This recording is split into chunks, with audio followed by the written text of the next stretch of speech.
कक्षा 9 गणित के इस पीरियड में सभी छात्र एवं छात्राओं का एक बार फिर स्वागत है। आज हम एक नया अध्याय शुरू करने जा रहे हैं, व्रत। तो आइए सबसे पहले व्रत के विषय में जानते हैं कि व्रत क्या है। देखिए, हमने व्हाइट बोर्ड पर इसको नोट कर रखा है।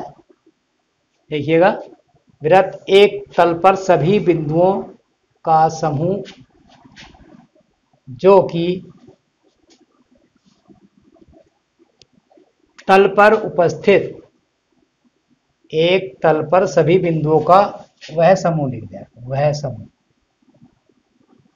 जो कि तल पर उपस्थित एक निश्चित बिंदु से एक स्थिर दूरी पर स्थित हो, एक वृत्त कहलाता है। स्थिर बिंदु को वृत्त का केंद्र और स्थिर दूरी को वृत्त की त्रिज्या बोलते हैं। जैसे हमने ये वृत्त बनाया, ये एक बिंदु स्थिर बिंदु है, इसके चारों ओर जो ये बिंदु आए हैं इनका जो लोकस है ये वृत्त कहलाएगा।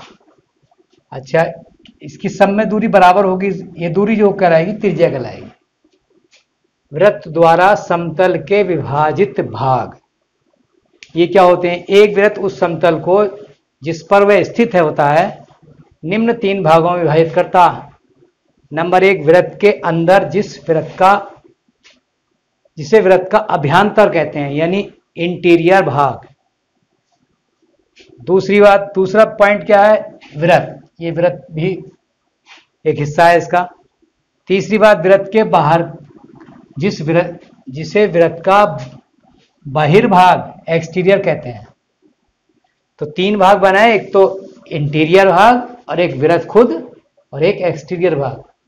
एक तो अभ्यंतर, दूसरा वृत्त और तीसरा बहिर्भाग। अब आता जीवा, वृत्त की परिधि पर स्थित 2 बिंदुओं को मिलाने वाली रेखाखंड को वृत्त की जीवा कहते हैं। जैसे ये ए बी, चित्र में ए बी वृत्त की जीवा। व्यास, वृत्त के केंद्र से होकर जाने वाली जीवा को व्यास कहते हैं। चित्र में पी क्यू व्यास है।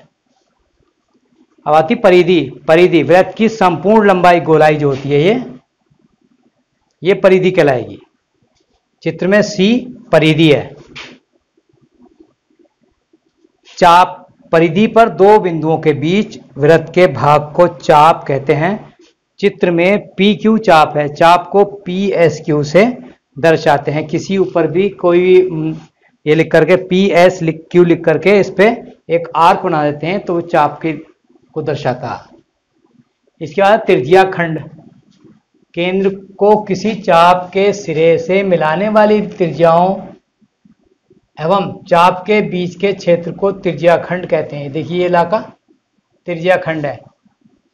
और त्रिज्या खंड 2 प्रकार के होते हैं, एक दीर्घ त्रिज्या खंड और एक लघु त्रिज्या खंड। तो दीर्घ त्रिज्या खंड कौन सा कहलाएगा? बड़ा भाग। और लघु कौन सा कहलाएगा? छोटा भाग। तो ऊपर का दीर्घ त्रिज्या खंड है और नीचे का लघु त्रिज्या खंड है। अर्धवृत्त, वृत्त का व्यास वृत्त का 2 समान भागों में बांटता है। वृत्त का व्यास वृत्त को 2 समान भागों में बांटता है। प्रत्येक भाग को अर्धवृत्त कहते हैं। वृत्तखंड, जीवा तथा प्रत्येक चाप के मध्य क्षेत्र को वृत्तखंड कहते हैं। देखिए, ये चाप है, ये जीवा, ये वृत्तखंड हो गया। ये चाप है, ये जीवा, तो ये वृत्तखंड हो गया। एक बड़ा है, एक छोटा, तो बड़े को दीर्घ वृत्तखंड और छोटे को लघु वृत्तखंड। अब होता अर्धवृत्तीय भाग, जब 2 चाप अर्धवृत्तीय हों तब दोनों वृत्तखंड एवं त्रिज्या खंड समान होंगे। इस प्रकार के प्रत्येक भाग को अर्धवृत्तीय भाग कहते हैं। तो ये कुछ परिभाषाएं थी जो हमने आपको समझाई आज वृत्त से संबंधित। कल इसकी प्रश्नावली 10.1 हम कराएंगे। तो आज के पीरियड में बस इतना ही। Thank you.